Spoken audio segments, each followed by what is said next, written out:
What's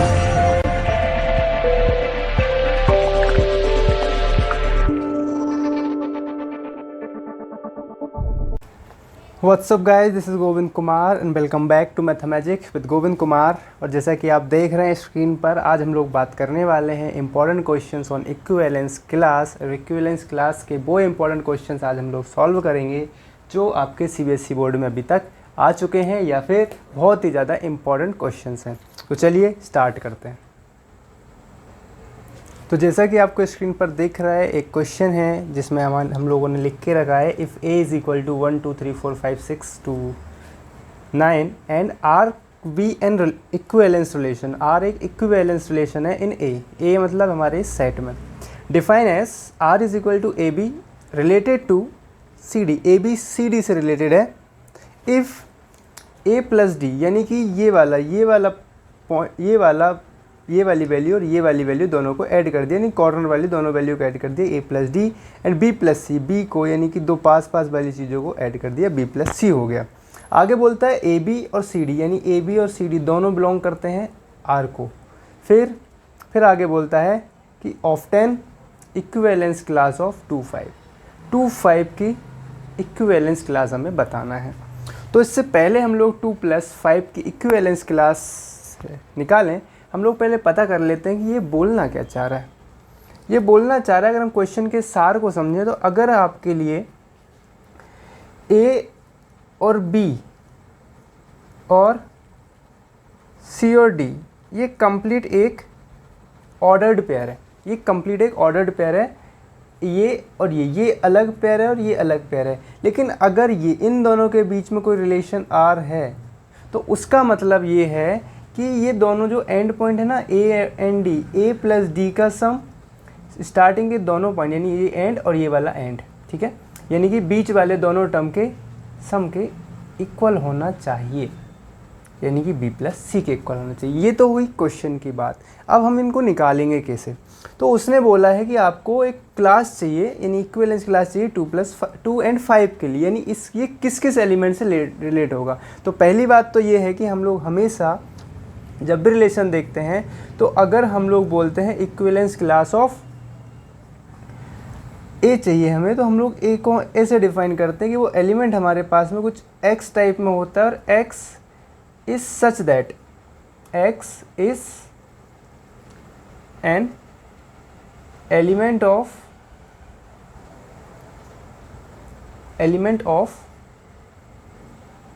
ए का element होता है और x a बिलोंग्स टू क्या होता है, x a belongs to r होता है। तो यहाँ पर x निकाल रहे हैं तो x स्टार्टिंग का पॉइंट होता है, ये वाली बात का आप ख्याल रखें। तो अगर हमारे लिए 2 5 का चाहिए, 2 5 का रिलेशन चाहिए, तो हमारे लिए एलिमेंट किस फॉर्म में होंगे वो मैं आपको बता देता हूँ। मान लेते हैं हमारे पास में एलिमेंट होते हैं किस फॉर्म में, क्योंकि सी डी की वैल्यू तो हमारे लिए यहाँ पर दे के रखी है इसने। जैसे कि हमारे लिए क्लास चाहिए 2 5 की, तो इसका मतलब हो गया कि हमारे लिए एलिमेंट होंगे 2 5 के फॉर्म में, यानी कि हमारे लिए एलिमेंट होंगे ए बी के फॉर्म में, सच दैट ए बी जो है वो बिलोंग करेगा किसको, ए बी किसको बिलोंग करेगा, ए बी बिलोंग करेगा हमारा इस ए को, ठीक है, इस ए को बिलोंग करेगा A B and A B और जो सी डी है, सी डी यानी कि एक्चुअली में 2 5 जो है वो बिलोंग करेगा आर को। इस बात को आप बस ख्याल में रखें, बाकी आपका क्वेश्चन पूरा सॉर्ट आउट हो गया है, ठीक है। अब हम लोग करना स्टार्ट करते हैं। तो पहली चीज़ मैं लिखता हूँ यहाँ पर कि अगर ये दोनों रिलेटेड हैं, if A B is related to 2 5, A B is related 2 5, it implies that a plus 5 should be equal to b plus 2। यही कहना चाह रहा है, क्योंकि ये आज के टाइम पे दोनों एंड पॉइंट हम लोगों ने ऐड कर दिए और इनिशियल यानी मिड टर्म्स को हम लोगों ने ऐड कर दिया, यही उसने बोला था। अब इससे हम लोग क्या क्या कंक्लूज़न निकाल सकते हैं? तो कंक्लूज़न नंबर 1, अगर मैं 5 में 1 ऐड करता हूँ, तो 1 अगर मैं ऐड करता हूँ 5 में, तो इसका मतलब होता है 6 और 2 में मुझे 4 ऐड करना पड़ेगा, तब जाके ये 6 बनेगा। तो इसका मतलब हो गया कि एक तो 1 4 is related to what? 2 5। Case number 2, अगर मैं 5 में 2 ऐड करता हूँ, 5 में अगर मैं 2 ऐड करता हूँ, तो मुझे इस 2 में 5 ऐड करना पड़ेगा। अगर मुझे 5 ऐड करना पड़ेगा, इसका मतलब कि 2 5 इज रिलेटेड टू 2 5, यानी 2 5 खुद से भी रिलेट होता है। ठीक है, थर्ड पे आते हैं। अगर मैं 3 ऐड करता हूँ 5 में, तो इसका मतलब है कि मुझे 2 में 6 ऐड करना पड़ेगा। तो यहाँ पर आ जाएगा 3 6 इज रिलेटेड टू 2 5। देन हम लोग बोलेंगे आगे क्या बोलेंगे? आगे बोलेंगे कि 5 में अगर मैं 4 ऐड करता हूँ, तो मुझे यहाँ पर 7 ऐड करना पड़ेगा। तो एक हो गया हमारे पास में 4 7 रिलेटेड टू व्हाट? 2 5। आगे की बात, अगर मैं यहाँ पर 5 में 5 ऐड कर देता हूँ, तो मुझे यहाँ पर 8 ऐड करना पड़ेगा 2 में। तो यानी कि ये हो जाएगा हमारे पास में 5 8 इज़ रिलेटेड टू 2 5। देन हम लोग बोलेंगे कि 5 में अगर मैं 6 ऐड करता हूँ, तो मुझे यहाँ पर 9 ऐड करना पड़ेगा, किस में? 2 में। ओके, तो यहाँ पर एक हो गया 6 and 9 रिलेटेड टू 2 5। अब बात आती है यहाँ पर कि अगर मैं 7 ऐड करता हूँ 5 में, तो यहाँ पर 7 5 हो जाएगा 12, और मुझे यहाँ पर 10 ऐड करना पड़ेगा प्लस में 2, और मुझे पता है कि 10 ए को बिलोंग नहीं करता, और अगर नहीं करता तो हम लोग हमारे क्वेश्चन को यहीं पर एंड करेंगे। और यहाँ पर एंड करने पर हमारे लिए मिलता है कि अगर मैं इक्विवेलेंस क्लास देखता हूँ किसकी? 2 5 के लिए, तो मुझे कुछ इस तरह के एलिमेंट मिलते हैं। सबसे पहले 1 4 मिलता है, देन मुझे 2 5 मिलता है, फिर 3 6 मिलता है, 4 7 मिलता है, 5 8 मिलता है, एंड फाइनली 6 9 तो हम लोग ले नहीं सकते। और यही हमारा 6 9 भी है, बट 7 10 हम लोग ले नहीं सकते। So this is our equivalence class and this is our answer. I hope आपको समझ में आ गया होगा। ठीक है, तो एक बार आप नोट कर लीजिए, क्योंकि CBSE 2014 का ये क्वेश्चन है, आया था उसमें। ठीक है, तो इसको नोट कर लिया। चलते हैं हमारे सेकंड क्वेश्चन पर, जो कि खुद में इम्पॉर्टेंट क्वेश्चन है। सेकंड क्वेश्चन पे बात करते हैं, काफ़ी बड़ा क्वेश्चन है।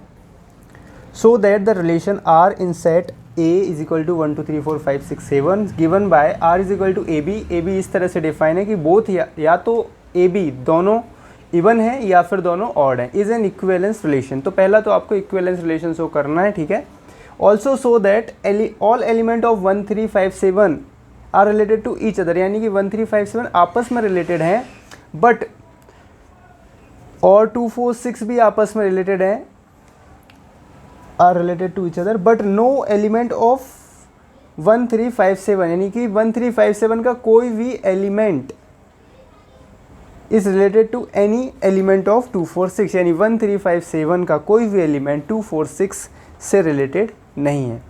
तो स्टार्ट करते हैं। पहला तो हम लोगों को आर लिखना पड़ेगा। आर हम लोग लिख लेते हैं। आर इज इक्वल टू हम लोग लिखेंगे तो सबसे पहले 1 से रिलेटेड 1 होगा, क्योंकि दोनों ऑड है। 1 से रिलेटेड 3 होगा, 1 से रिलेटेड 5 होगा, 1 से रिलेटेड 7 होगा, फिर 2 से रिलेटेड 2 होगा, 4 होगा, 6 होगा, क्योंकि दोनों A1 चाहिए हमारे लिए। 3 से रिलेटेड 1 होगा, 3 से रिलेटेड 3 होगा, 5 होगा, 7 होगा, 4 से रिलेटेड 2 होगा, 4 होगा, 4 से रिलेटेड 6 होगा, 5 से रिलेटेड 1 होगा, 3 होगा, 5 होगा, 5 से रिलेटेड 7 होगा, फिर 6 से रिलेटेड 2 होगा, 6 से रिलेटेड 4 होगा एंड 6 से रिलेटेड 6 होगा, और 7 से भी सेम, 7 से 1, 7 से 3, 7 से 5 एंड 7 से रिलेटेड होगा 7।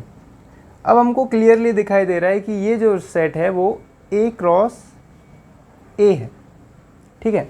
A क्रॉस A है का मतलब ये होगा कि अगर A क्रॉस A है तो सिंस A क्रॉस A है तो हम लोग बोलेंगे कि रिफ्लेक्सिव होगा, ठीक है, क्योंकि रिलेशन A क्रॉस A पूरा ही अगर दे दिया जाए तो A cross A always reflexive होता है, सिमेट्रिक होगा। आप चाहो तो चेक कर सकते हो, मेथड में आपको बता चुका हूँ। ट्रांजिटिव है, तीनों होगा, यानी कि इक्विवेलेंस तो है, इक्विवेलेंस रिलेशन है। हम बात करते हैं मेन टॉपिक पे आते हैं। सबसे पहली चीज़ हम लोग देखते हैं कि 1 3 5 7, ठीक है, अगर मैं 1 की क्लास निकालता हूँ, ठीक है, 1 की इक्विवेलेंस क्लास निकालता हूँ तो मुझे एलिमेंट मिलते हैं 1 3 5 7, क्योंकि देख के समझ में आ रहा है कि 1 1 से रिलेटेड है, 1 3 से रिलेटेड है, 1 5 से रिलेटेड है, 1 7 से रिलेटेड है, ठीक है। दूसरी चीज़, अगर मैं 2 की क्लास निकालता हूँ तो 2 की क्लास मुझे दिखाई देती है 2 4 एंड 6। फिर मैं बोलता हूँ 3 की क्लास निकालते हैं तो 3 की क्लास से मुझे मिलता है वापस से 1 3 5 7, क्योंकि 3 किस रिलेटेड है, 3 3 से रिलेटेड है, 3 1 से रिलेटेड है, फिर 3 5 से रिलेटेड है और 3 7 से रिलेटेड है, ठीक है। फिर मैं निकालता हूँ 4 की, तो 4 की निकालने में मुझे वापस से वही एलिमेंट मिलते हैं कि 4 2 से रिलेटेड है, 4 4 से रिलेटेड है और 4 6 से रिलेटेड है। और जैसे जैसे हम लोग आगे चलते रहते हैं हमारे लिए इसी टाइप के एलिमेंट मिलते रहेंगे, यानी कि 1 3 5 एंड 7। और अगर मैं यहाँ पर 6 का निकालता हूँ तो 6 का मुझे वापस से 2 4 6 मिल जाता है। और यहाँ पर अगर 7 का निकालना चाहें तो हम लोग 7 के लिए हमें मिलता है 1 3 5 7, और लास्ट तो कुछ बचा नहीं है। अब आप एक चीज़ देखोगे कि जितने भी ऑड नंबर्स हैं उसने क्लियरली बोला था कि ऑड का रिलेशन सिर्फ ऑड के साथ होगा और इवन का रिलेशन सिर्फ इवन के साथ होगा। तो ये सब के सब इवन है, आइडेंटिकल क्लासेस हैं सारी इवन नंबर्स की, और ये सब के सब ऑड हैं और ऑड की आइडेंटिकल क्लासेस हैं। अब मैं आपको क्लियरली बताता हूँ कि all elements of also saw that all element of 1 3 5 7 are related to each other। 1 3 5 7 के जितने भी एलिमेंट हैं आपस में रिलेटेड हैं, all related to each other, all related to each other। and 2 4 6 के जो एलिमेंट्स हैं वो भी आपस में रिलेटेड हैं, अब दूसरे क्वेश्चन पे आते हैं।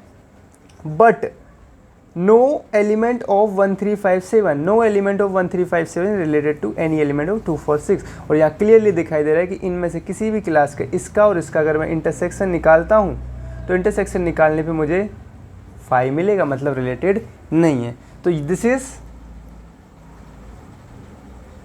प्रूव्ड, यही प्रूफ करना था। ओके, आई होप आपको समझ में आ गया होगा। तो क्वेश्चन आप नोट कर लीजिए, नोट डाउन कर लीजिए, फिर हम लोग चलते हैं हमारे क्वेश्चन नंबर 3 पर। चलिए बात करते हैं क्वेश्चन नंबर 3 पर। So that relation R in set A जो सेट है उसमें 0 1 2 तो लिखा ही नहीं, 2 3 4 5 एलिमेंट है given by R is equal to A b के फॉर्म में होगा और 2 divides a minus b, 2 a minus b को डिवाइड करेगा। ए माइनस बी का मतलब आप ये समझ लो कि आपके लिए डिवाइड करने पर पॉजिटिव या नेगेटिव इंटीजर मिलना चाहिए, बस इंटीजर मिलना चाहिए तो डिवाइड करता है, नहीं तो नहीं करता है। इज़ एन इक्विवेलेंस रिलेशन, तो इक्विवेलेंस रिलेशन प्रूफ करना और साथ में बताना है कि right equivalence class of zero, equivalence class बतानी है हमारे लिए, ठीक है। तो देख लेते हैं हम लोग, सबसे पहले तो हम लोग आर को लिखते हैं। अब आर में आप देखिए, अगर मैं ज़ीरो को लेता हूँ तो ज़ीरो के साथ में zero, zero minus zero zero होता है, ज़ीरो डिवाइड करता है किसको, ज़ीरो से डिवाइड होता है, मतलब ज़ीरो डिवाइड होता है टू से, zero divided by two is equal to zero. Okay, then zero के साथ में मैं टू को लिख सकता हूँ, टू माइनस ज़ीरो, ठीक है। फिर ज़ीरो के साथ में मैं फोर को लिख सकता हूँ, ज़ीरो के साथ फाइव को नहीं लिखता क्योंकि फाइव माइनस ज़ीरो या फिर ज़ीरो माइनस फाइव टू से डिवाइड नहीं होता। फिर वन के साथ में मैं वन लिख सकता हूँ, one minus one zero, zero divide होता है टू से। वन के साथ में थ्री को लिख सकता हूँ, one minus three minus two divided by two is equal to minus one. One के साथ में फाइव लिख सकता हूँ। फिर आगे की बात, टू के साथ में टू को लिखूँगा, ठीक है, टू के साथ सबसे पहले ज़ीरो को लिखूँगा, फिर टू के साथ टू को लिखूँगा, फिर टू के साथ में फोर को लिखूँगा। फिर बात आगे आती है थ्री की, थ्री के साथ में सबसे पहले वन को लिखूँगा, फिर थ्री के साथ में थ्री को लिखूँगा और फिर थ्री के साथ में फाइव को लिखूँगा। फिर फोर के साथ में ज़ीरो को लिखूँगा, फिर फोर के साथ में टू को लिखूँगा, फिर फोर के साथ में फोर को लिखूँगा। आगे की कहानी, फाइव के साथ में वन को लिखूँगा, फाइव के साथ थ्री को लिखूँगा और फाइव के साथ में फाइव को लिखूँगा। अब आप इसमें से देख सकते हो कोई भी थ्री माइनस वन टू होता है, to divided by to one आता है, मतलब डिविजिबल है। तो ये सभी नंबर डिविजिबल है और साथ में ये भी पता चल रहा है कि ज़ीरो ज़ीरो, फिर one one, two two, three three, four four, five five, ये सब के सब कैसे हैं, रिफ्लेक्सिव हो गया। तो रिफ्लेक्सिव हम लोगों ने देख लिया कि फर्स्ट केस रिफ्लेक्सिव की अगर मैं बात करता हूँ तो रिफ्लेक्सिव ए बिलोंग करता है for all A belongs to A, ठीक है, सबके लिए है, ठीक है, रिफ्लेक्सिव हो गया। सेकंड हम लोग देखते हैं सिमेट्रिक, ठीक है। सिमेट्रिक में आप देखोगे कि ज़ीरो ज़ीरो बिलोंग करता है तो ज़ीरो टू बिलोंग करता है तो हमारे लिए टू ज़ीरो भी बिलोंग करता है, ज़ीरो फोर बिलोंग करता है तो फोर ज़ीरो बिलोंग करता है, one one, one three belong करता है तो थ्री वन भी बिलोंग करता है, वन फाइव है तो फाइव वन भी है। सबके लिए आप देखोगे, सबके लिए उनके अपोजिट है, यानी कि अगर ए भी बिलोंग करता है आर को and b a also belongs to R, so symmetric भी हो गया है, ठीक है। अब बात करते हैं हम लोग हमारे थर्ड की, जिसका नाम है ट्रांजिटिव। अब आप देखिए ज़रा, ट्रांजिटिव में हम लोग देखते हैं कि हमारे पास में zero is related to zero, ठीक है, and zero is related to two, so it implies zero is also, this zero is also related to two, और ये ट्रू है। सबके लिए देखोगे zero zero zero two zero two, ठीक है, zero two two four, so zero four, okay. आप सबके लिए देखोगे ये इक्विवेलेंस रिलेशन ही है, क्योंकि यहाँ पर ऑड को साथ में रखा है, एवन को साथ में रखा है। जहाँ ऑड और इवन को अलग अलग सेपरेट करके रखा जाता है एक पर्टिकुलर रूल से, तो वो नॉर्मली हमेशा ट्रांजिटिव होता है, ठीक है। तो ये भी ट्रांजिटिव है। अब बात करते हैं हम लोग कि हमारा ज़ीरो किससे रिलेट होता है, उसी को तो इक्विवेलेंस क्लास भी बोलते हैं ना हम लोग। ज़ीरो जिससे रिलेटेड होगा वो इक्विवेलेंस क्लास हो जाएगी उसकी। तो देख लेते हैं हम लोग एक बार, तो देखने में पता चलता है कि हमारा ज़ीरो किस किस से रिलेटेड है। ज़ीरो हमारा ज़ीरो से रिलेट है, ओके, हम लोग लिख देते हैं पहले ज़ीरो से रिलेट है। फिर ज़ीरो हमारा टू से रिलेट है तो टू लिख देते हैं। ज़ीरो हमारा फोर से रिलेटेड है तो फोर भी लिख देते हैं। सो ये हो गई इसकी इक्विवेलेंस क्लास, और किसी से रिलेटेड नहीं है, और यही हमारा आंसर है, ठीक है। आई होप आपको समझ में आ ही गया होगा, ठीक है। CBSE 2014 मोस्ट इंपॉर्टेंट क्वेश्चन है, आप इसको कर लीजिए और आपके पास बुक होगी, उसमें से आप क्वेश्चंस को प्रैक्टिस करिए, क्योंकि आपकी प्रैक्टिस ही आपको परफेक्ट बनाएगी, ओके। तो आते हैं हमारे नेक्स्ट क्वेश्चन, क्वेश्चन नंबर 4 पर। तो आते हैं हमारे नेक्स्ट इंपॉर्टेंट क्वेश्चन पर, जिसमें लिखा है if L be the set of all lines in x by plane. X by plane आपको पता है, इस टाइप का एक प्लेन होता है, ठीक है, ओके, एक्स बाय प्लेन होता है। आगे बोलता है कि R be the relation in L, L define as, ठीक है, एल, एल क्या है, एल कोई एक सेट है लाइंस का, ठीक है, L be the set of all lines, R be the relation in L define as R is equal to L1 L2, इस तरह से होंगे कि L1 is parallel to L2, L1 और L2 दोनों आपस में पैरेलल होंगे, then so that R is an equivalence relation, equivalence relation हमें प्रूफ करना आता है। Find the set of all lines, इस बार इसने बोला है सेट ऑफ ऑल लाइंस, मतलब इसकी इक्विवेलेंस क्लास चाहिए हमारे लिए, ये इंपॉर्टेंट पॉइंट है हमारे लिए कि इस बार इसने डायरेक्टली नहीं बोला है, इस बार इसने सेट ऑफ ऑल लाइंस बोल दिया है, ठीक है। तो इस तरह से भी आपको क्वेश्चन पूछा जाए तो वो बात कर रहा है वही इक्विवेलेंस रिलेशन के बारे में, ओके। तो चलिए सॉल्व करना स्टार्ट करते हैं। फर्स्ट हमारा काम होता है कि हम लोग रिफ्लेक्सिव सॉल्व करें, तो आप रिफ्लेक्सिव देखें ज़रा, सिंस एल एल बिलोंग करेगा आर को, because each and every line is parallel to itself, हर लाइन अपने आप के पैरेलल होती ही है, ओके, ये बात आप याद रख लीजिए।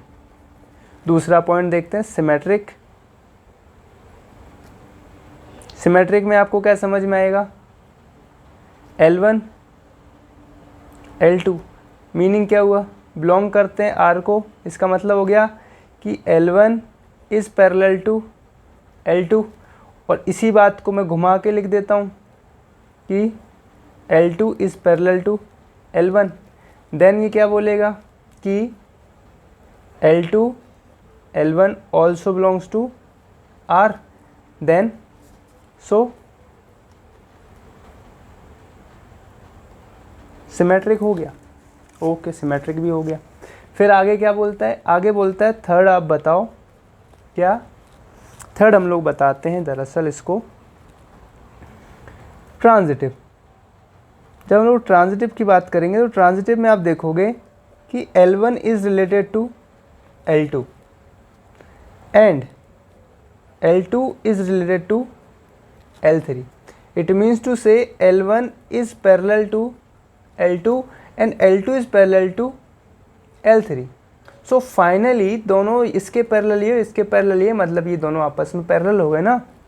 सो L1 is parallel to L3 and that's why